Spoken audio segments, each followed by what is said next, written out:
మీ business విస్తరించాలనుకుంటున్నారా? మార్చి 16-17 హైటెక్స్ లో franchise India biggest ఫ్రో expo. అందరికీ నమస్తే. నేను మీ కీర్తన, జనసేన పార్టీ రాష్ట్ర అధికార ప్రతినిధి.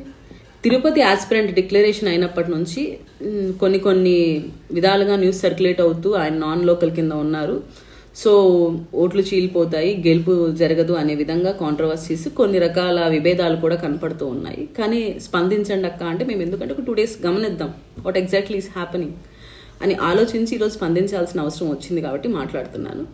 ఎవరైతే ఇప్పుడు వైసీపీ ఒక ట్రాప్ చేస్తూ ఉంది, నాన్ లోకల్కి ఎలా ఇస్తారు అని ఒక ట్రాప్లోకి తీసుకొని వస్తూ ఉంది. మళ్ళీ కరుణాకర్ రెడ్డి గారు ఎక్కడి నుంచి వచ్చారు? రాజంపేట ప్రాంతం నుంచి వచ్చి ఇక్కడ స్థిరపడి ఇక్కడ రాజకీయంగా ఎదిగి ఈరోజు ఎమ్మెల్యేగా ఉన్నారు. అలాగే పెద్దిరెడ్డి గారి తమ్ముడు ద్వారకనాథ్ రెడ్డి గారు ఎక్కడ పోటీ చేస్తున్నారు? ఆయన ఎక్కడి నుంచి వచ్చారు? మిథున్ రెడ్డి గారు ఎక్కడ పోటీ చేస్తున్నారు? రోజా గారి కాన్స్టిట్యున్సీ ఏది? ఆమె ఎక్కడ పోటీ చేస్తూ ఉంది? అనిల్ యాదవ్ గారు ఎక్కడ పోటీ చేస్తున్నారమ్మా? అంటే వీళ్ళందరూ నాన్ లోకల్ కింద కారు, వీళ్ళకి మీరు కేటాయించిన స్థలాలు వీళ్ళు పోటీ చేయొచ్చు. జనసేన పార్టీనో టీడీపీనో నిలబెట్టినప్పుడు మాత్రమే తప్పులు కనపడతాయి. ఇక్కడ పవన్ కళ్యాణ్ గారు కానీ, సిబిఎన్ గారు కానీ, బీజేపీ పార్టీ కానీ వ్యూహాత్మకంగా ఆలోచించి నిర్ణయాలు తీసుకుంటూ అభ్యర్థులను డిసైడ్ చేస్తూ ఉంది.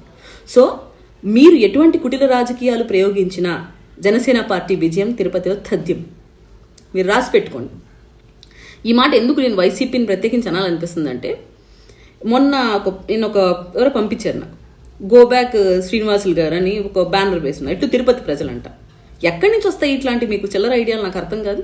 గతంలో అమరావతి రైతులు వచ్చినప్పుడు ఇలాంటి చిల్లర ఐడియాని, అమరావతి వద్దు 3 రాజధానులే ముద్దు, ఇట్లు తిరుపతి ప్రజలు.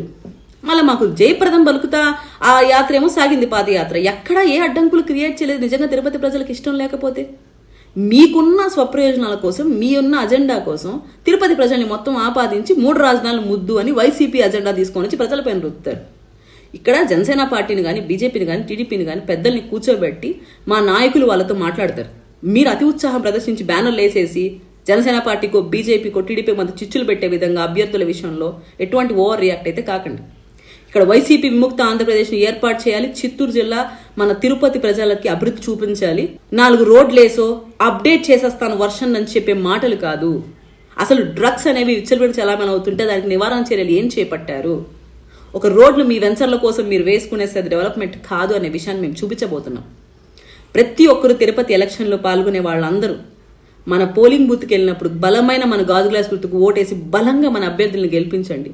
అభివృద్ధి అంటే ఎలా ఉంటుందో రాష్ట్రం మొత్తం రాబో రోజుల్లో మనం చూపించబోతున్నాం. ప్రజల్ని కాపాడుకునే కోసం చేస్తున్న ప్రయత్నంలో ప్రతి ఒక్కరం భాగస్వాములు అవుతాం.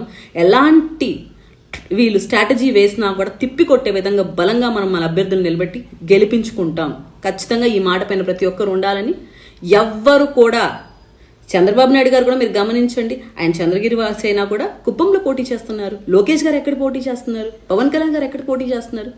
స్ట్రాటజీతో ఆలోచించాలి.